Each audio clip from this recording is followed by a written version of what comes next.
Hello and welcome everyone in Nirji Guru classes. Dear student, आज से हम लोग क्लास 11th का न्यू बिगनिंग करेंगे और जिसमें मैं स्टार्ट करूंगा एटॉमिक स्ट्रक्चर चैप्टर से। तो चलिए हम क्या पढ़ेंगे आज से। एटॉमिक स्ट्रक्चर बहुत ही ज़्यादा इम्पोर्टेंट चैप्टर किसी भी एग्जाम के पॉइंट ऑफ व्यू से।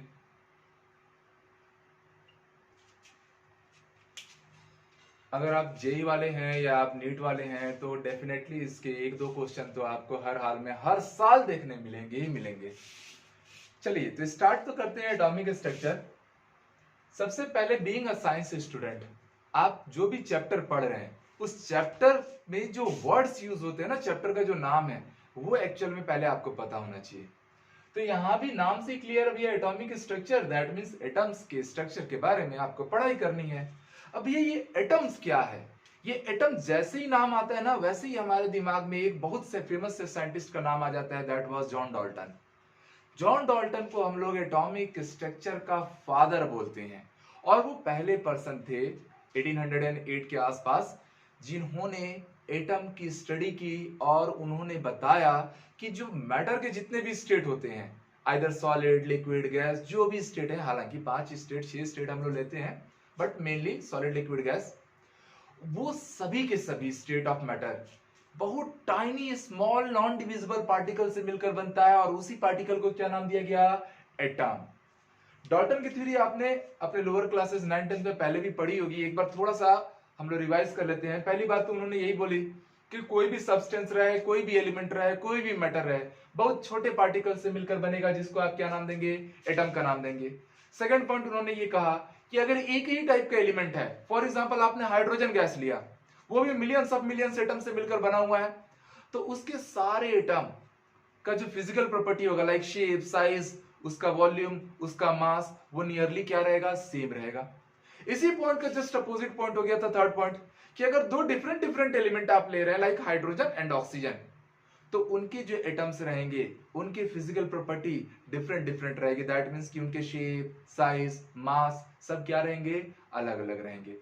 ये 3 पॉइंट था। और चौथा पॉइंट जिसके कारण डाल्टन की थ्योरी कहीं ना कहीं कंट्रोवर्शियल रही और एक हिसाब से बोलना चाहिए तो थोड़ा सा ड्रॉबैक्स आ गया, उन्होंने ये कह दिया कि जो एटम्स हैं वही मैटर के सबसे स्मॉल और टाइनी पार्टिकल होंगे और एटम्स फर्दर नॉन डिविजिबल होते हैं, उनसे छोटा कुछ भी पॉसिबल होगा ही नहीं। बट आज साइंस ने इतना डेवलपमेंट किया है और बच्चों हम आज जानते हैं कि जो एटम होता है इससे भी छोटे होते हैं, क्योंकि एटम के अंदर आप लोग देखते हैं क्या रहता है, शेल और न्यूक्लियस। एटम के अंदर क्या रहता है, shell and nucleus, like this. ये शेल है, न्यूक्लियस है और उसके चारों ओर कौन है, ये शेल है। समझिएगा बात को। डाल्टन ने क्या कहा था कि एटम से छोटा कुछ भी होगा ही नहीं। बट आज के डेट में हम लोग सब लोग जानते हैं, अच्छा ये थोड़ा टेढ़ा मेढ़ा बन गया होगा, ध्यान दे लेना, कि जो एटम है वो दो चीजों से मिलकर बनता है, शेल और न्यूक्लियस, जिसमें शेल में कौन रहता है, प्रोटॉन एंड न्यूट्रॉन। हालांकि इसकी डिस्कवरी डाल्टन ने नहीं की थी, उनकी तो थ्योरी आज से 200 साल पहले की थी। ठीक है, आज के डेट में प्रोटॉन और न्यूट्रॉन बाद में डिस्कवर हुए, बट आपने ये सब बातों को थोड़ा बहुत जाना है इसलिए मैं एक साथ बस लिख रहा हूं, अदरवाइज समझिएगा। और जो शेल होता है, जैसे आपने नाम सुना होगा, K shell, L shell, M shell और एन शेल। के शेल का मतलब ही आप समझ गए कि आप फर्स्ट शेल के बारे में बात कर रहे हैं, एन मतलब, एल मतलब सेकंड शेल, एन मतलब थर्ड शेल और दिस वाज फोर्थ शेल। ऐसे ही एक और शेल अगर आप लोग लेंगे, फिफ्थ शेल, तो इस फिफ्थ शेल को हम लोग एक और नाम देते हैं, ये जो फिफ्थ शेल है इसको हम लोग जी शेल नाम देते हैं और ये कई बार नीट में पूछा भी गया है। फिफ्थ शेल का नाम याद रखिएगा, जी शेल। तो एटम दो चीजों से मिलकर बनेगा, एक रहेगा आपका न्यूक्लियस और दूसरा रहेगा आपका, ये सब जो है कौन है, ये लोग शेल है। एक छोड़िए क्या, हाँ ये छोड़िए, दे ऑल आर शेल। ठीक है, तो जो डाल्टन की थ्योरी थी कि शेल सब नॉन डिविजिबल है, उससे छोटा कुछ नहीं होगा, आज के डेट में पता है कि भैया, सॉरी, एटम नॉन डिविजिबल है, उससे छोटा कुछ नहीं होगा। आज के डेट में पता है कि भैया इलेक्ट्रॉन, प्रोटॉन, न्यूट्रॉन, ये वो फंडामेंटल पार्टिकल्स है जो एटम के अंदर रहते हैं, दैट मींस कि एटम से छोटे हैं। अब dear student, as a science student आप एक एक चीज के बारे में पढ़ाई करते चलिए ना, एक एक चीज के बारे में। आप इंटरेस्ट लीजिए, बिकॉज ये फ्लो करेगा science and each and every चीजें एक दूसरे से रिलेट करेंगी, कड़ियों को जोड़कर हमको पढ़ाई करना है। तो चलो मैं सबसे पहला पॉइंट ले लेता हूं, एटम। एटम के बारे में कुछ इंपॉर्टेंट फैक्ट्स, इंफॉर्मेशन को हम कंसीडर करते हैं। तो एटम के बारे में अगर मैं सबसे इंपॉर्टेंट फैक्ट लूं तो सबसे पहले तो हम लेंगे साइज ऑफ एटम। और ये याद रखना कि जो साइज ऑफ एटम रहता है वो नियरली अबाउट 10 की पावर -10 मीटर कंसीडर किया जाता है, और इसी को आप लोग 10 की पावर -8 सेंटीमीटर भी लोगे, क्योंकि आपको पता है 1 मीटर मीन्स 100 सेंटीमीटर मीन्स 10 की पावर 2 सेंटीमीटर। तो 1 मीटर की जगह पे आप लोग इसको 1 मीटर लिख सकते थे, इसकी जगह पे आप लोग 10 की पावर 2 सेंटीमीटर रखते, तो आप देखते -10 + 2 क्या बचता है, 10 की पावर -8 सेंटीमीटर। और यही यूनिट कहलाता है बच्चों 1 एंगस्ट्रॉम। क्या कहलाता है, 1 एंगस्ट्रॉम। एंगस्ट्रॉम नाम लेते ही आपके दिमाग में एक क्लिक कर रहा होगा वर्ड नील आर्मस्ट्रांग। बिल्कुल सबके दिमाग में आ गया होगा Neil Armstrong, the first person, पहला इंसान जिसने चांद के सतह पर अपना, चांद के सरफेस पे, मून के सरफेस पे कदम रखा था। तो पहला इंसानी कदम नील आर्मस्ट्रांग, उनके मेमोरी में ही एटम के साइज को क्या नाम दिया गया, आर्मस्ट्रांग। तो ये यूनिट याद रखना, ठीक है। दूसरा कि एटम का शेप कैसा होता है, तो सबको पता भी है एटम का शेप कैसा होता है। हम लोग बेसिकली कैसा लेते हैं, स्फेरिकल शेप लेते हैं मोस्टली। अलग अलग गैस के जो भी एटम्स रहेंगे उनको आप स्फेरिकल शेप कंसीडर करेंगे। और तीसरा पॉइंट कि एटम के अंदर कौन कौन होता है, तो आपको पता चल रहा है, यही आपका थर्ड पॉइंट हो गया कि एटम के अंदर शेल होता है और न्यूक्लियस होता है। तो these are the information about the atoms. अब हम थोड़ा गाड़ी आगे बढ़ाते हैं, अब हम शेल में जाते हैं बच्चों। देखिएगा शेल, फिर हम न्यूक्लियस ही पढ़ेंगे, और उसके बाद इलेक्ट्रॉन, प्रोटॉन, न्यूट्रॉन, उनकी डिस्कवरीज, उनके प्रॉपर्टीज, उनके फैक्ट्स, सारी बातों को आज हमको कवर करना है। तो चलिए नेक्स्ट आ जाते हैं, किसके बारे में बात कर रहे हैं हम लोग, शेल के बारे में। शेल क्या है, तो शेल का मतलब आप लोग नाम देते ही समझ गए कि न्यूक्लियस के चारों ओर कैसा पाथ है, ये आपको कैसा दिख रही है बात, सर्कुलर। ओके, न्यूक्लियस के चारों ओर कैसा पाथ है, सर्कुलर पाथ है या एलिप्टिकल पाथ, दो पाथ होती हैं। तो मैं ऐसा लिखता हूं, सर्कुलर एंड एलिप्टिकल। एलिप्टिकल क्यों बोल रहा हूं मैं, तो आप बात समझना, elliptical path surrounding the nucleus, surrounding the nucleus, where electron exist, where electron exist means what, nucleus के चारों ओर का वो सर्कुलर और एलिप्टिकल पाथ जिसमें इलेक्ट्रॉन क्या करता है, न्यूक्लियस का रिवॉल्व करते रहता है। अब मैंने आप सबने ना सर्कुलर पाथ देखा होगा, बट ये एलिप्टिकल क्यों वर्ड यूज कर रहे हैं, तो बात समझना। सर्कुलर पाथ किसने प्रपोज किया था, दैट वाज नील्स बोर, उनको नोबेल भी मिला था इस चीज के लिए। तो नील्स बोर ने जब अपना एक्सपेरिमेंट किया ना, तब उन्होंने हाइड्रोजन या हाइड्रोजन लाइक सब्सटेंसेस के लिए काम किया था, और उनमें क्या होता है, नंबर ऑफ इलेक्ट्रॉन 1 रहता है, 2 रहता है, दैट मींस कि रिपल्शन नहीं होता। बट जब आप हायर एटम्स के लिए बात करोगे, तो हायर एटम्स के लिए बच्चे जब हम डील करेंगे तो उसमें मेनी नंबर ऑफ इलेक्ट्रॉन्स आएंगे और इंटर इलेक्ट्रॉनिक रिपल्शन होगा, और उस समय वो पाथ सर्कुलर ना होके कैसा हो जाएगा, एलिप्टिकल हो जाएगा। एक बहुत अच्छा एग्जांपल मैं आपको करा के दिखाता हूं। आप ना सोलर सिस्टम से चीजों को रिलेट करो, क्योंकि हम लोग की पढ़ाई में कई बार हम लोग को सोलर सिस्टम से रिलेट करना होगा। अगर मान लीजिए सोलर सिस्टम जिसके न्यूक्लियस में कौन है, हमारा सन है, और उसके चारों ओर अर्थ अपने ऑर्बिट में क्या कर रहा है, रिवॉल्व कर रहा है। ये इलेक्ट्रॉन लिख दिया मैंने, अर्थ मान लीजिए, अर्थ मान लीजिए, ये बहुत छोटा है सन के कंपेयर में। आप यहां ध्यान से देखिएगा कि अगर अर्थ का पाथ सर्कुलर होता, दैट मींस कि सन से हमेशा अर्थ का जो डिस्टेंस रहता वो सिमिलर रहता अगर पाथ सर्कुलर रहता। तो ऐसे में क्या होता कि सन से जो लाइट बीम्स आ रही हैं, जो रेडिएशन आ रहा है, जो थर्मल एनर्जी आ रहा है, वो हमेशा क्या रहता, एक जैसा रहता। और अर्थ पे जो वेदर रहते, जो मौसम रहता, वो भी हमेशा क्या रहता, एक जैसा रहता।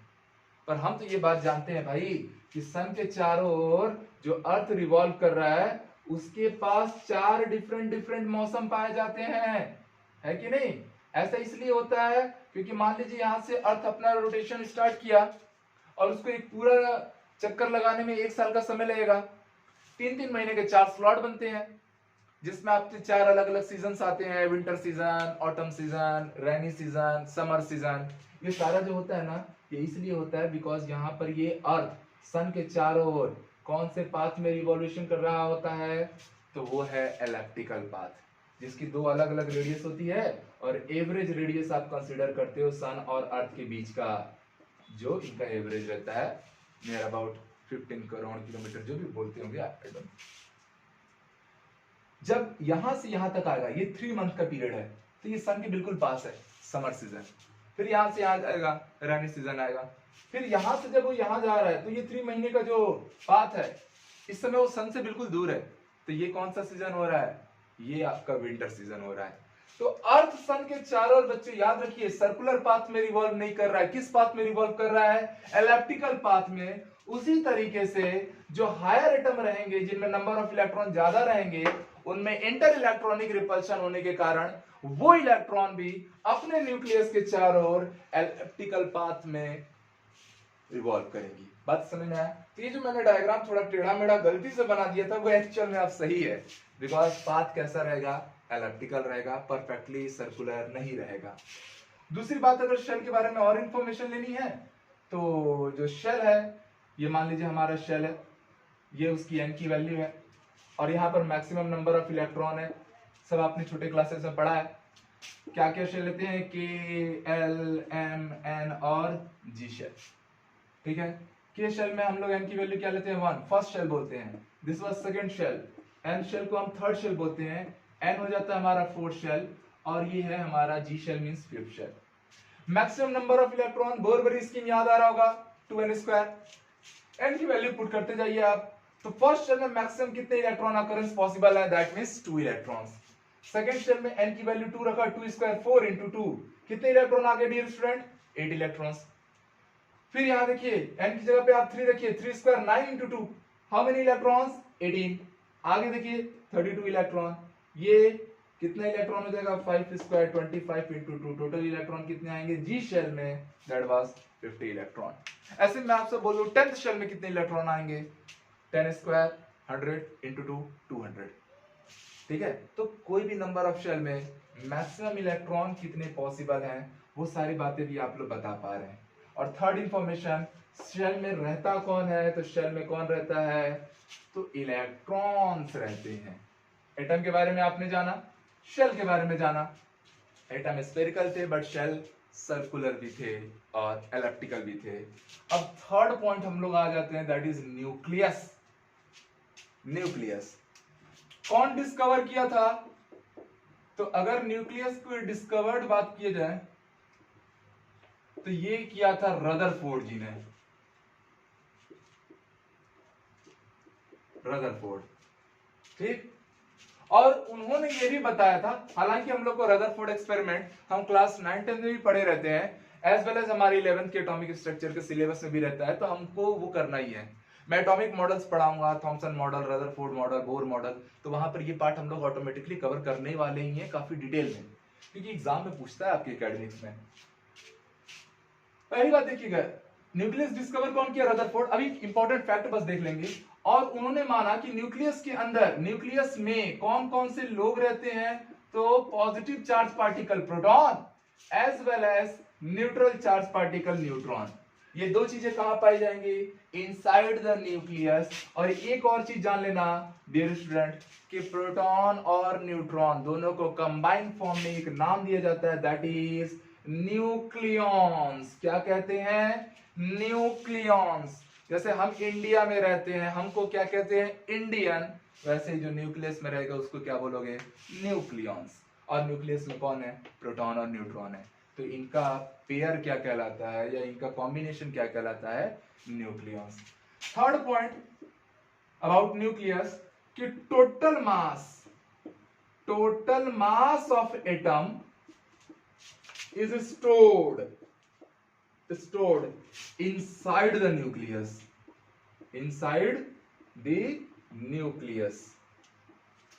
मतलब ये जो इतना बड़ा एटम है, इस इतने बड़े एटम का टोटल मास कहां स्टोर्ड माना जाएगा, न्यूक्लियस में। अब ऐसा क्यों होता है, क्योंकि जो इलेक्ट्रॉन्स होते हैं, इनके मास प्रोटॉन और न्यूट्रॉन के कंपेयर में 1837 टाइम्स, नियर अबाउट 2000 टाइम्स कम होता है।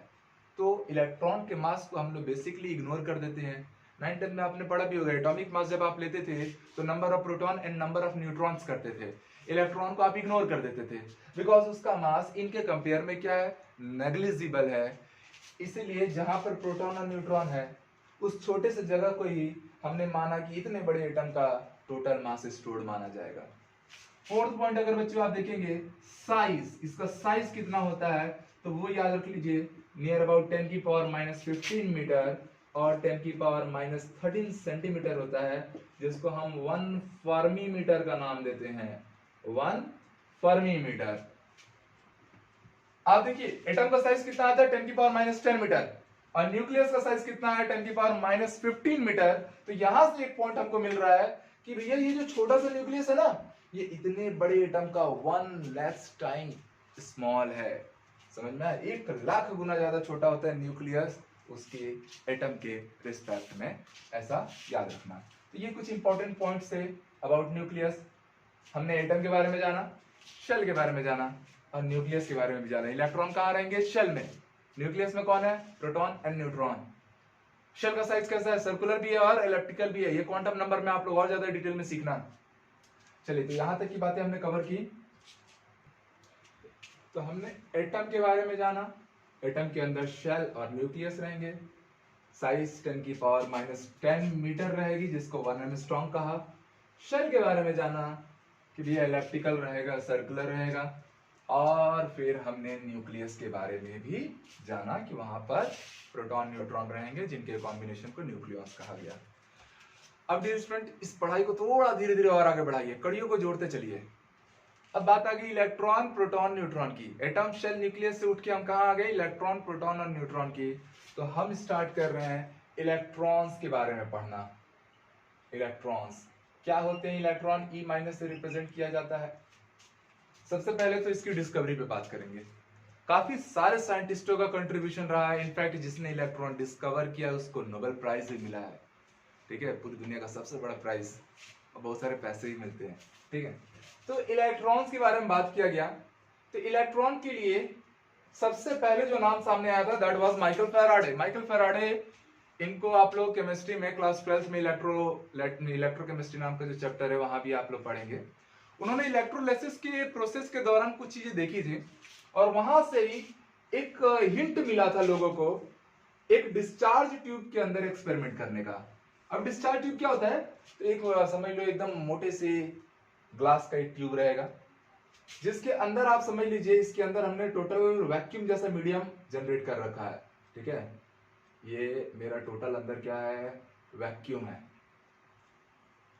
मींस यहाँ का जो प्रेशर है, यहाँ का जो प्रेशर रहेगा बच्चों वो याद रखिएगा, वेरी लो प्रेशर अराउंड 10 की पावर -2 atm। मतलब प्रेशर क्या है, लो। इस डिस्चार्ज ट्यूब में आपने 2 मेटालिक इलेक्ट्रोड लिए। ठीक है, इलेक्ट्रोड लिए हमने, एक को हम क्या नाम दे देते हैं, कैथोड नाम दे देते हैं, और then another one is anode. समझते जाना बस क्या हुआ था पूरे एक्सपेरिमेंट में। अब इनको हमने ज्वाइन किया किसके साथ, इनको बच्चों हमने ज्वाइन किया एक हाई वोल्टेज बैटरी के साथ या इलेक्ट्रिकल सप्लाई के साथ। समझिए, ये बैटरी का नेगेटिव टर्मिनल है, दैट मींस कि यहाँ भी कौन सा पार्ट जनरेट होगा, नेगेटिव। और ये बैटरी का पॉजिटिव टर्मिनल है, दैट्स व्हाई यहाँ भी पॉजिटिव। तो एनोड पे आप लोग समझ लेना पॉजिटिव चार्ज टाइप का माना गया और कैथोड पे नेगेटिव चार्ज माना गया। और ये डिस्चार्ज ट्यूब एक्सपेरिमेंट से इलेक्ट्रॉन की डिस्कवरी हुई थी, बट इनडायरेक्ट फॉर्म में। पहले क्या हुआ था वो बात समझिए कि सबसे पहले जब आप डिस्चार्ज ट्यूब एक्सपेरिमेंट कर रहे थे तो उस समय ये जो बैटरी का वोल्टेज लिया गया था वो नियर अबाउट 1000 वोल्ट लिया गया था। कुछ रिफरेंस बुकों में 10,000 वोल्ट भी लिख देता है। आपके डोमेस्टिक यूज आपके घरों में 220 वोल्ट की इलेक्ट्रिसिटी आती है, फैक्ट्रीज में 440 वोल्ट जाती है, यहाँ आप देख रहे हैं 1000 वोल्ट। कितना हाई पोटेंशियल डिफरेंस है। तो इस high potential difference and very low pressure पे क्या होता है कि ये जो कैथोड है यहां से कुछ लाइट बीम्स निकलना शुरू होती हैं, यहां से कुछ लाइट बीम्स निकलना शुरू होती हैं। अब वो लाइट बीम्स बहुत छोटी हैं, तो वो बहुत छोटी होने के कारण हमको हमारी आंखों से तो दिखाई नहीं देगा, तो हम क्या करते हैं, हम यहाँ पर कैथोड के अंदर मान लीजिए थोड़ा सा बहुत होल है ऐसा करके, हम यहाँ पर एक स्क्रीन लगाते हैं जिंक सल्फाइड का, जिसको हम लोग क्या नाम देंगे, फ्लोरोसेंट स्क्रीन। ठीक है, इस फ्लोरोसेंट स्क्रीन पे क्या होगा कि ये जब लाइट पार्टिकल्स जब गई थी, लाइट पार्टिकल नहीं बोलना चाहिए, ये जो पार्टिकल्स गई थी जो कहां से निकली थी, कैथोड से।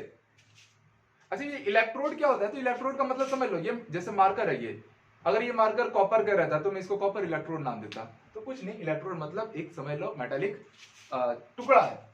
अब वहां पर क्या हुआ कि ये जब फ्लोरोसेंट स्क्रीन पे गई तो वहां पर ग्रीनिश कलर की चीजें हमको दिखाई दी। ठीक है, ग्रीनिश कलर की चीजें दिखाई दी। नोटिस करने वाली बात थी कि ये पहले नहीं दिखाई देती, क्यों, क्योंकि ये तो एटम है, इनका साइज कितना है, इनका साइज तो 10 की पावर -10 मीटर की रेंज में है, और हमारी ह्यूमन विजिबिलिटी रेंज कितनी होती है, वो नियर अबाउट 10 की पावर -6 मीटर होती है। 10 की पावर -6 मीटर से छोटी चीजें हम लोग नहीं देख सकते, ये तो उससे भी 10,000 टाइम्स कम है, तो पॉसिबल ही नहीं था हमारी आंखों से देख पाना। बट वो जो ग्रीनिश रेडिएशन जनरेट हुआ, उस ग्रीनिश रेडिएशन को देखा, और किसने देखा, तो याद रखिए जे थॉमसन ने। किसने देखा, जे थॉमसन ने। और जे थॉमसन एक चीज पे पढ़ाई कर रहे थे, वो चीज थी कैथोड रेडिएशन। क्यों कैथोड रेडिएशन बच्चों, क्योंकि कैथोड से निकली हुई थी, इसलिए इन रेडिएशंस को हमने, या इन रेस को हमने क्या नाम दे दिया, इन रेस को हमने नाम दिया कैथोड रेस। अब पूरी बातों को समझिएगा, ये जो कैथोड रेस निकली थी वो नेगेटिव प्लेट से निकली थी और कहां अट्रैक्ट हुई थी, पॉजिटिव प्लेट की ओर। तो यहां से एक बात तो समझ में आ गया कि अगर कोई पॉजिटिव की ओर अट्रैक्ट हो रहा है, दैट मींस कि उस पे चार्ज क्या है, उस पे क्या चार्ज है, उस पे नेगेटिव चार्ज है, तभी तो पॉजिटिव की ओर अट्रैक्ट हो रहा है। क्लियर। तो कैथोड रेस की कुछ प्रॉपर्टीज आप ऐसे रिलेट कर सकते हैं। फर्स्ट पॉइंट कि कैथोड रेस एक कैसे चार्ज की तरह बिहेव कर रहे हैं, नेगेटिव चार्ज की तरह। Second point, cathode rays straight line में मोशन करते हैं। थर्ड पॉइंट, जो कैथोड रेज होते हैं इनका पेनिट्रेशन पावर भी काफी स्ट्रांग होता है। अगर आप लोग एक एकदम थीन मेटालिक फॉइल रखेंगे तो ये उसको पेनिट्रेट कर देगा, मतलब छेदते फाड़ते हुए चले जाएगा। ठीक है, बट हाँ एकदम हैवी मेटल रखेंगे, थिक मेटल रखेंगे तो ये उसको पेनिट्रेट नहीं कर पाएगा। 3 पॉइंट। फोर्थ पॉइंट, तो आपने देखा कि ये जो नेगेटिव पार्टिकल्स थी वो इलेक्ट्रिक फील्ड के पॉजिटिव टर्मिनल की ओर क्या हो रही है, डेविएट हो रही है। तो यहां से एक और इंपॉर्टेंट पॉइंट निकलता है बच्चों कि जब कैथोड रेडिएशन होता है वो इलेक्ट्रिक फील्ड के प्रेजेंस में अपने पाथ से डेविएट हो जाती है। ये एक और इंपॉर्टेंट प्रॉपर्टी हुई। अच्छा, एक पॉइंट और याद रखना कि जब भी कोई चार्ज पार्टिकल इलेक्ट्रिक फील्ड में अपने पाथ से जो डेविएट होती है ना, इस फिनोमिना को एक नाम दिया जाता है। This phenomena is known as Stark effect. क्या बोलते हैं इसको, स्टार्क इफेक्ट। तब जब आप इलेक्ट्रिक फील्ड लेंगे। सेम यही काम अगर मैं कैथोड रेडिएशन के लिए मैग्नेटिक फील्ड अप्लाई कर देता, तो मैग्नेटिक फील्ड में भी एक नॉर्थ पोल होता है, एक साउथ पोल होता, और कहीं ना कहीं ये नेगेटिव चार्ज पार्टिकल किसी ना किसी एक पोल की ओर अट्रैक्ट होता, बिकॉज चार्ज पार्टिकल है तो अट्रैक्ट होना है। तो उस इफेक्ट को हम नाम देते हैं जीमन इफेक्ट। उस इफेक्ट को क्या नाम देते हैं, जीमैन इफेक्ट। तो ये कई बार ना एग्जाम से पूछा भी गया है कि जीमैन इफेक्ट में क्या होता है या स्टार्क इफेक्ट में क्या होता है। तो एक लाइन में याद रखना, इलेक्ट्रिक फील्ड में किसी चार्ज पार्टिकल का डेविएशन स्टार्क इफेक्ट है, और मैग्नेटिक फील्ड में किसी चार्ज पार्टिकल का डेविएशन जीमैन इफेक्ट है। और ये जो कैथोड रेडिएशन है, ये जो कैथोड रेज है, ये दोनों ही इफेक्ट रिप्रेजेंट कर रही है। मतलब इलेक्ट्रिक फील्ड में भी डेविएट हो रही है, मैग्नेटिक फील्ड में भी डेविएट हो रही है। साथ ही साथ इसकी बहुत इंपॉर्टेंट प्रॉपर्टी होती है, और वो ये प्रॉपर्टी है कि जो कैथोड रेडिएशंस है, ये जब एक हाई एटॉमिक मास या हाई मेल्टिंग पॉइंट वाले मेटल लाइक टंगस्टन या कॉपर, उनसे जब जाके कोलाइड करती हैं तो एक नया ही रेडिएशन जनरेट करती हैं, और उस रे को हम नाम देते हैं एक्स रे। और ये एक्सरे आपको भी पता है बहुत इंपॉर्टेंट होता है। जैसे हमारे शरीर के जो इंटरनल पार्ट्स हैं जो हमें नॉर्मली नहीं दिख सकता, लाइक बोन्स हो गए, तो उन सबका क्या करते हैं, फोटोकॉपी निकालने में बड़ा हेल्पफुल रहता है। कौन, एक्सरे। किससे जनरेट होता है, कैथोड रे से। तो जे थॉमसन जी ने ये पूरे कैथोड रे का जब स्टडी कर रहे थे तो उन्होंने ये चीज बताया दुनिया को कि कैथोड रे क्या है, नेगेटिव चार्ज पार्टिकल है, और सारी प्रॉपर्टीज जो अभी हमने कंसीडर किए, स्ट्रेट लाइन में जाएगा, मैग्नेटिक इलेक्ट्रिक फील्ड में डेविएट होगा, एक्सरे प्रोड्यूस करेगा, ये सारे पॉइंट्स अलग जगह हैं। बट आपसे अगर पूछा जाए कि इलेक्ट्रॉन, ये जो नाम आता है इलेक्ट्रॉन, इस इलेक्ट्रॉन इसके नाम को रखा किसने था? तो याद रखिए, इस इलेक्ट्रॉन का जो नाम था वो जे थॉमसन ने नहीं रखा था, इसको नाम को रखा गया था जॉनस्टन स्टोनी के थ्रू। किसके थ्रू? जॉनस्टन स्टोनी के थ्रू। जे थॉमसन ने किसकी डिस्कवरी की? कैथोड रेडिएशन की या कैथोड रेस की। उस कैथोड रेस को ही क्या नाम रखा गया? इलेक्ट्रॉन। किसके थ्रू रखा गया? जॉनस्टन स्टोनी या स्टोनी के थ्रू रखा गया। तो आगे से आपसे कोई पूछे कि इलेक्ट्रॉन की डिस्कवरी किसने की, आपसे अगर कोई पूछे डिस्कवरी ऑफ इलेक्ट्रॉन किसने की, तो याद रखिएगा वो नाम जे थॉमसन ही आएगा। वो नाम क्या आएगा? जे थॉमसन ही आएगा। क्योंकि भैया कैथोड रे को ही इलेक्ट्रॉन बोल रहे हो, और इलेक्ट्रॉन तो जे जो कैथोड रे है या इलेक्ट्रॉन है वो तो जे थॉमसन बनाए। तो इलेक्ट्रॉन के डिस्कवरी का पेटेंट जे थॉमसन को गया और उनको नोबेल भी मिला। हालांकि नाम बस नामकरण किसने किया था? स्टोनी जी ने किया था। तो ये पूरी की पूरी डिस्चार्ज ट्यूब की कहानी थी जिसके थ्रू कैथोड रे या इलेक्ट्रॉन की डिस्कवरी हुई। कैथोड से निकलता था ये, इसीलिए इसको नाम कैथोड रे दिया गया। अब प्यारे बच्चों एक बात और जानिए, इलेक्ट्रॉन के बारे में आपने ये बात तो समझ ली कि भैया इलेक्ट्रॉन एक नेगेटिव चार्ज पार्टिकल है। कैसा चार्ज पार्टिकल है? नेगेटिव चार्ज है। बट उस पे जो चार्ज की वैल्यू है, जो चार्ज की वैल्यू है चार्ज ऑफ इलेक्ट्रॉन, वो याद रखिएगा वो 1.6 इंटू 10 की पावर -19 कूलम होती है। Coulomb is the unit of charge. और यहीं से डिस्चार्ज ट्यूब एक्सपेरिमेंट में एक और नई चीज दुनिया के सामने आई थी, और वो है स्पेसिफिक चार्ज की वैल्यू। किसकी वैल्यू? Specific charge. होता क्या है स्पेसिफिक चार्ज? तो ये चार्ज अपॉन मास होता है। किसी भी क्वांटिटी को अगर स्पेसिफिक क्वांटिटी बनानी है तो आप क्या करेंगे? उसको मास से डिवाइड कर देंगे। लाइक हीट को स्पेसिफिक हीट बोलना है तो हीट अपॉन मास, एंट्रोपी को स्पेसिफिक एंट्रोपी बोलना है, एंट्रोपी अपॉन मास। ठीक है, तो स्पेसिफिक चार्ज E/m होता है, और इसका रेशियो याद रखिए फिक्स होता है 1.7588820 इंटू 10 की पावर 11 कूलम पर केजी। या चाहूं तो मैं इसको 1.76 इंटू 10 की पावर 11 कूलम पर केजी, और अगर बच्चों ग्राम में लेना हो तो 1.76 इंटू 10 की पावर 8 कूलम पर ग्राम लेंगे, क्योंकि किलोग्राम से ग्राम करेंगे 10 की पावर 3 वेरी कर जाएगा। तो ये इलेक्ट्रॉन के चार्ज और स्पेसिफिक चार्ज की वैल्यू है। क्लियर हुआ? डिस्चार्ज ट्यूब एक्सपेरिमेंट में आप एक बात समझिएगा कि ये जो कैथोड रे निकल रही हैं, जिन्हीं को बाद में इलेक्ट्रॉन का नाम दे दिया गया, इस समय इस डिस्चार्ज ट्यूब के अंदर कोई गैस नहीं है। इसका मतलब ये जो इसका स्पेसिफिक चार्ज आ रहा है बच्चों, ये specific charge do not depends on the nature of gas. उसके अंदर क्या गैस लिए हो नहीं लिए हो उससे कोई भी इसके प्रॉपर्टी को फर्क नहीं पड़ता। Specific charge of electron is independent of the nature of gas. पर यहीं पर कहानी खत्म नहीं हुई। यहां पर तो आपने इलेक्ट्रॉन का चार्ज लाया, इलेक्ट्रॉन का स्पेसिफिक चार्ज लाया।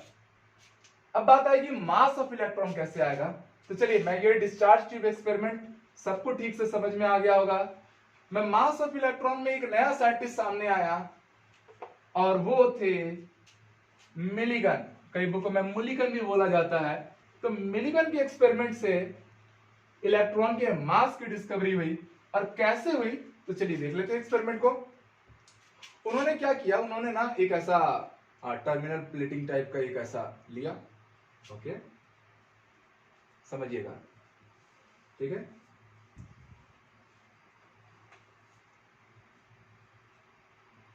ये मान लीजिए एक कंटेनर है ग्लास का। ओके, उस ग्लास के कंटेनर के बीच में यहां से हमने ना ऐसे कॉइल्स लगाई हुई हैं, कॉइल्स लगी हुई हैं जो क्या प्रोवाइड करेंगी? इलेक्ट्रिक फील्ड प्रोवाइड करेंगी थोड़ी देर में, जब उस कॉइल्स में आप इलेक्ट्रिसिटी प्रोड्यूस करना स्टार्ट कर देंगे। ओके, ठीक है, समझिएगा। ये उसके चारों ओर ऐसा बस घेरा है।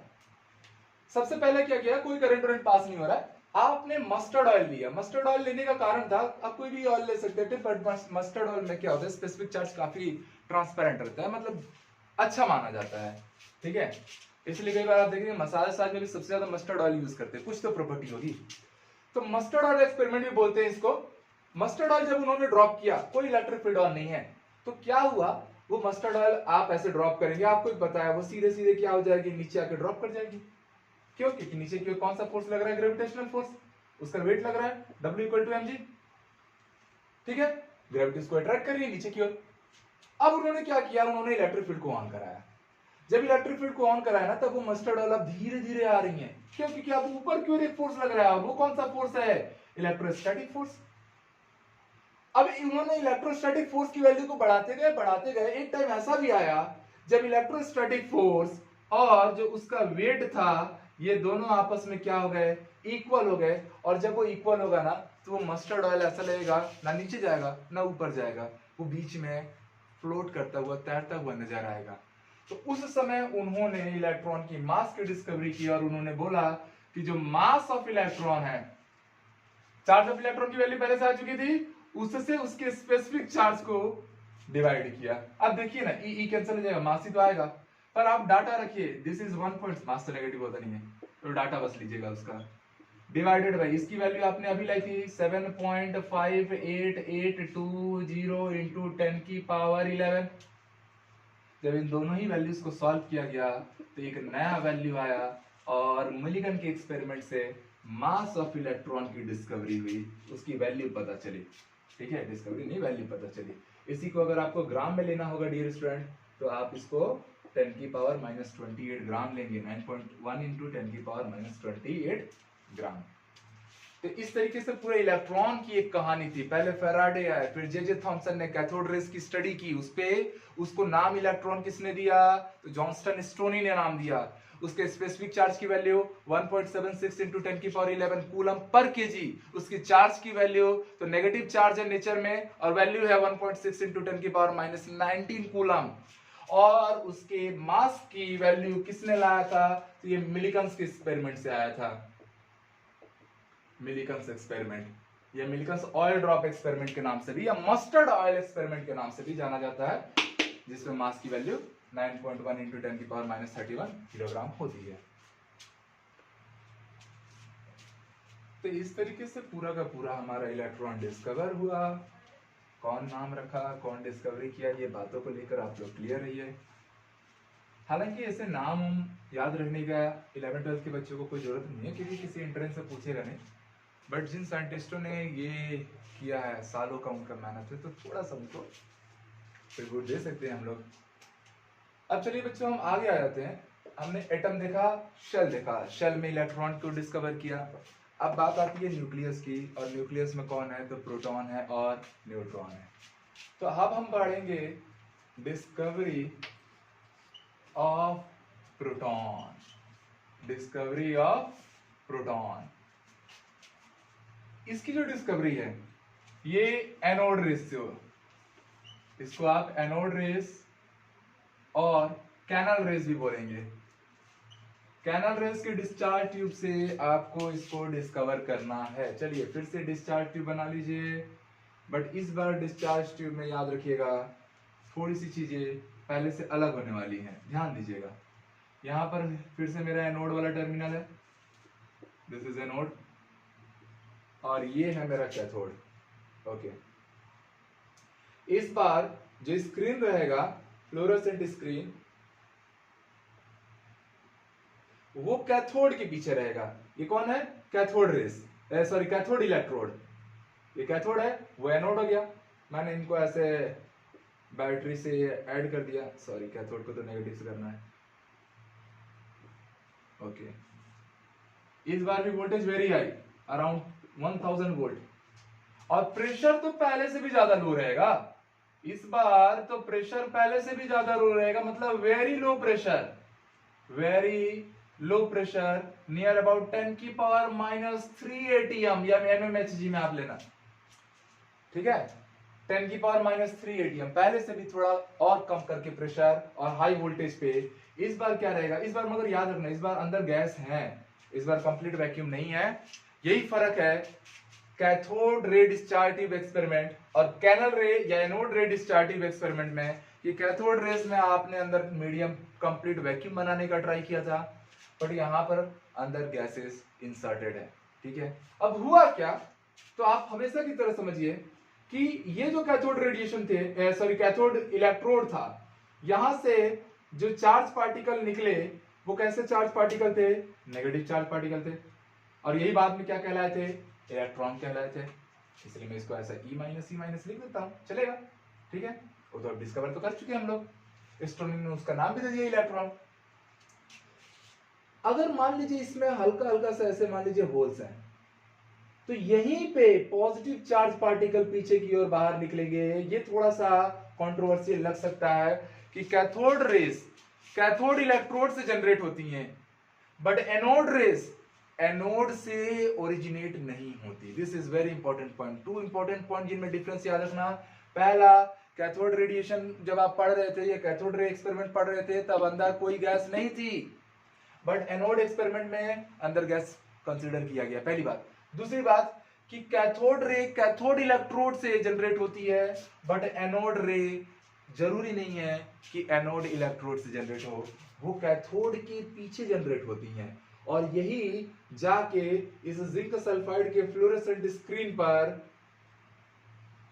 अलग से अपना कलर मेंशन करेगी, और इस पॉजिटिव चार्ज के कैरेक्टर के कारण इसे हम क्या नाम देंगे, एनोड रे, या वही एनोड रे बाद में डिस्कवर किया जाएगा किस नाम से, प्रोटॉन के नाम से, और इस डिस्कवरी का क्रेडिट जाएगा किसको, तो याद रखिएगा बच्चों, गोल्डस्टीन को। किसे जाएगा, गोल्डस्टीन को। तो गोल्डस्टीन वाज द साइंटिस्ट जिन्होंने किसकी डिस्कवरी की, प्रोटॉन की। इलेक्ट्रॉन की डिस्कवरी किसने की थी, जे थॉमसन ने। ठीक है, अब नेचर प्रॉपर्टीज से बात करेंगे।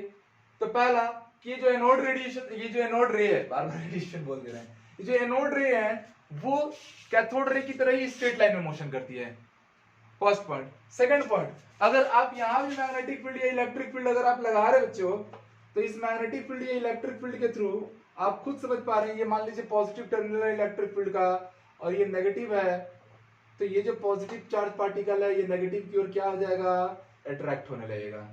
तो कहीं ना कहीं जो हमारे एनोड रेज हैं वो भी इलेक्ट्रिक फील्ड और मैग्नेटिक फील्ड में डेविएशन रिप्रेजेंट करेगा, अपने पाथ से डेविएट हो जाएगा। थर्ड और इंपॉर्टेंट पॉइंट कि कहीं ना कहीं इनका पेनिट्रेशन पावर जो रहेगा उनसे थोड़ा बहुत लिटिल बिट कम रहेगा, बाकी सारी चीजें सेम रहेंगी।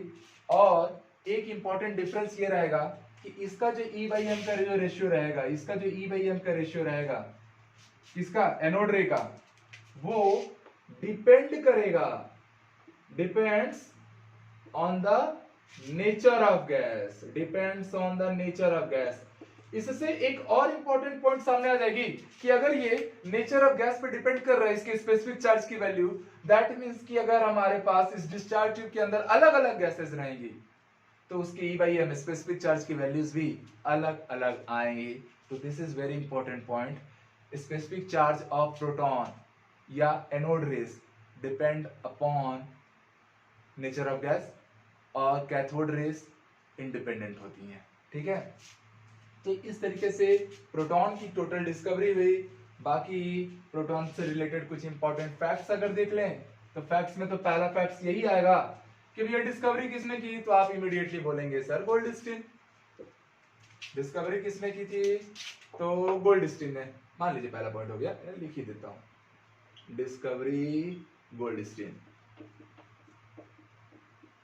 ओके, पहला पॉइंट। दूसरा, चार्ज की वैल्यू कैसी होती है, चार्ज का नेचर, चार्ज का नेचर कैसा है, तो प्रोटॉन के बारे में जान लीजिए, इलेक्ट्रॉन नेगेटिव चार्ज था और प्रोटॉन पॉजिटिव चार्ज पार्टिकल होगा। Third point, value of charge कितना आएगा, तो भैया वैल्यू ऑफ चार्ज अगर आप प्रोटॉन के बारे में बात करेंगे तो वो भी बिल्कुल इलेक्ट्रॉन के इक्वल ही आता है, बट ये पॉजिटिव में रहता है और इलेक्ट्रॉन का चार्ज नेगेटिव में रहता है। और अगर आप मास ऑफ प्रोटॉन ले रहे हैं, मास ऑफ प्रोटॉन बच्चों, तो वो याद रखना 1.672 इंटू 10 की पावर -27 किलोग्राम आता है, या इसी को अगर आप लोग ग्राम में लिखना चाहें तो 1.672 इंटू 10 की पावर -28 ग्राम भी कंसीडर कर सकते हैं। लोकेशन कहां है भैया इसका, तो आप सब जानते हैं इसका लोकेशन कहाँ है? तो इनसाइड द न्यूक्लियस। प्रोटॉन केवल कहाँ मिलेंगे? न्यूक्लियस के अंदर मिलेंगे और इलेक्ट्रॉन शेल में मिलेंगे। तो ये फैक्ट्स थे प्रोटॉन से रिलेटेड। अब इसके बाद न्यूक्लियस में ही एक तीसरा एलिमेंट भी हमको और लेना था, जिसकी डिस्कवरी किसने की थी? तो जेम्स चैडविक ने की थी, और ये काफी लेट डिस्कवर हुआ था, मतलब प्रोटॉन और इलेक्ट्रॉन की डिस्कवरी के लगभग 40-50 साल बाद। क्या नाम है? न्यूट्रॉन। ठीक है, न्यूट्रॉन। इसकी डिस्कवरी किसने की थी? तो जेम्स चैडविक ने।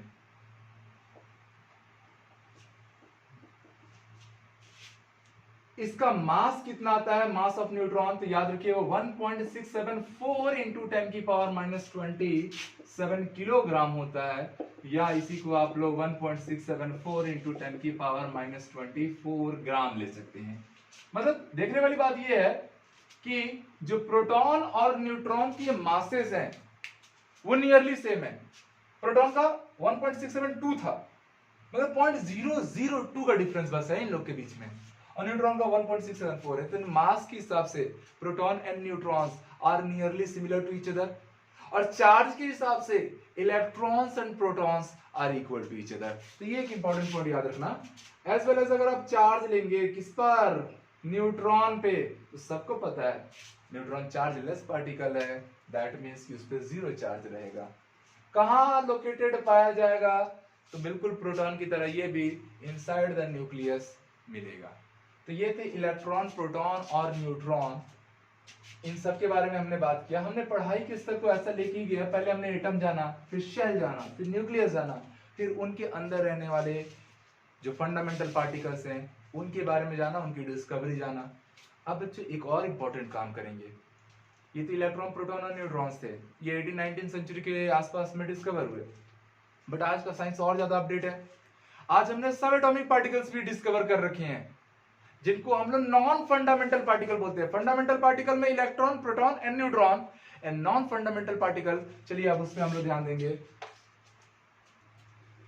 अब चलिए थोड़ा समय बचाने के लिए मैंने जो सब एटॉमिक पार्टिकल्स हैं, जिनको आप नॉन फंडामेंटल पार्टिकल्स बोलेंगे, एक साथ बस उनका इंफॉर्मेशन लिख रखा है। एक्चुअली बस इनसे रिलेटेड फैक्ट्स हम लोग को पता होने चाहिए बीइंग अ साइंस स्टूडेंट। हालांकि बहुत रेयर होता है कि कहीं हमारे एंट्रेंस एग्जाम में या हमारे एकेडमिक से पूछा जाए, बट एक जो अपना इंटरेस्ट होता है एटॉमिक स्ट्रक्चर चैप्टर से रिलेटेड, इसलिए मैंने सबका बारे में थोड़ा बहुत लिख रखा है। देख लीजिए, पहला पार्टिकल हम लोग ले रहे हैं पॉजिट्रॉन। नाम से ही क्लियर रखना, पॉजिट्रॉन का मतलब ही होता है positive electron. Positron, positive electron, तो वही बोला जा रहा है, it is also known as positive electron. E+ से रिप्रेजेंट करेंगे बिकॉज पॉजिटिव इलेक्ट्रॉन है, जिसपे चार्ज कितना रहेगा 1, और उसका मास क्या लेंगे 0। ठीक है, वैसे तो आपको पता है किसी भी चीज का मास 0 होता नहीं है, बट इनका एक्चुअल में ऐसा प्रैक्टिकल मास 0 नहीं होगा। नियरली अबाउट मास हम लोग 0 कंसिडर कर लेंगे, 0 मास टाइप का, बट आपको पता है प्रैक्टिकली मासलेस कुछ भी यूनिवर्स में एग्जिस्ट करता नहीं है। डिस्कवरी किसने की थी?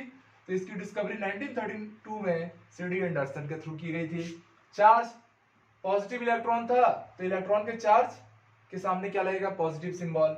मास इलेक्ट्रॉन जैसा था, इसलिए मास भी इलेक्ट्रॉन का ही लिया जाएगा, 9.1 इंटू 10 की पावर माइनस 31 किलोग्राम, या 9.1 इंटू 10 की पावर माइनस 28 ग्राम। अब बच्चों अगर बात किया जाए कि ये जो पार्टिकल्स रहते हैं पॉजिट्रॉन, ये हाईली अनस्टेबल रहते हैं, और हाईली अनस्टेबल होने के कारण ये इलेक्ट्रॉन के साथ मिलकर गामा रेडिएशन रिलीज करते हैं। ये बात आप याद रखिएगा। ठीक है, अब नेक्स्ट सेकंड पॉइंट आ जा रहा है, जिसको हम लोग एंटी प्रोटॉन का नाम देंगे। डिस्कवरी सेग्रे के थ्रू की जाएगी 1956 में। चार्ज एंटी प्रोटॉन है, मतलब प्रोटॉन का अपोजिट। प्रोटॉन पे प्लस 1.6 इंटू 10 की पावर माइनस 19 आता था, यहां माइनस में होगा। मास प्रोटॉन के मास के इक्वल होगा। एंटी जो पॉजिट्रॉन था उसका मास इलेक्ट्रॉन के इक्वल था, बिकॉज ये पॉजिटिव इलेक्ट्रॉन था, और एंटी प्रोटॉन का मास प्रोटॉन के इक्वल होगा, बट चार्ज अपोजिट रहेगा। ये छोटी मोटी बातों को आप ध्यान में रखना। ठीक है, next little bit important, meson. सब ये सारे के सारे सब एटॉमिक पार्टिकल्स हैं, या नॉन फंडामेंटल पार्टिकल्स भी बोलते हैं ऑफ एटम्स। इसके बारे में जान लीजिए मेसॉन के बारे में, कि ये मेसॉन न्यूक्लियस की स्टेबिलिटी के बारे में इंफॉर्मेशन देता है, और चार्ज के बिहाफ पे ये 3 टाइप के होंगे, पॉजिटिव मेसॉन जिसको मैंने पाई प्लस रिप्रेजेंट किया, नेगेटिव मेसॉन पाई माइनस, और न्यूट्रल मेसॉन पाई 0। ठीक है, पॉजिटिव और नेगेटिव मेसॉन को युकावा नाम के साइंटिस्ट ने डिस्कवर किया था, और न्यूट्रल मेसॉन में कीमर या पॉयल नाम के अलग अलग साइंटिस्टों का कंट्रीब्यूशन है। और याद रखो ये तीनों ही मेसॉन को मिला के हम लोग मेसॉन फैमिली बोलते हैं, जो न्यूक्लियस की स्टेबिलिटी के बारे में इंफॉर्मेशन देता है। क्लियर? एक इंपॉर्टेंट पॉइंट कि जो मास ऑफ मेसॉन रहता है वो इलेक्ट्रॉन के मास के नियरली 200 टाइम्स होता है, और मास ऑफ प्रोटॉन जो था वो इलेक्ट्रॉन के मास के 1837 टाइम्स था, मतलब नियरली 2000 टाइम्स था। तो कहने का मतलब है कि मेसॉन का जो मास होगा वो इलेक्ट्रॉन के मास से ज्यादा होगा, बट प्रोटॉन या न्यूट्रॉन के मास से कम होगा। This is another important fact. तो ये मेसॉन हो गया, अनदर सब atomic particle. And the last one is this is neutrino. Neutrino and anti neutrino 0 ही 0 से रिप्रेजेंट करेंगे। इसका मतलब इसमें चार्ज भी क्या है 0, और इसका मास भी क्या रहेगा क्लोजेस्ट टू 0। डिस्कवरी किसने की थी? फर्मी। कई बुकों में पॉवेल करके भी दिया जाता है, ठीक है, सॉरी पाउलिंग दिया जाता है, तो Fermi and polling, but standard books में फर्मी लिखा है, तो चलिए ठीक है। चार्ज 0 चार्ज, मास पता है मास लेस तो कुछ होता नहीं है, but very very close to 0, 0.0002 AMU, मतलब आप रेस्ट मासेस का 0 ही कंसीडर कर सकते हैं। तो डियर स्टूडेंट, ये था हमारा आज का basic introduction about the atoms. हमने एटम जाना, उसके अंदर शेल और न्यूक्लियस की पढ़ाई की, फिर उनके अंदर इलेक्ट्रॉन, प्रोटॉन और न्यूट्रॉन आया, और डाल्टन की थ्योरी को गलत साबित करते हुए हमने नॉन फंडामेंटल पार्टिकल्स या sub atomic particles, positron, anti proton, meson, neutrino, anti neutrino, इन सब के बारे में भी इंपॉर्टेंट फैक्ट लिया, जाना। और आज के डेट में साइंस और ज्यादा डेवलप हो रहा है, और इनसे भी छोटे पार्टिकल्स की डिस्कवरी पे रिसर्चेस हो रहे हैं। तो चलिए मिलते हैं अगले क्लास में कुछ नए इंफॉर्मेशन के साथ। तब तक के लिए हैव अ ग्रेट डे।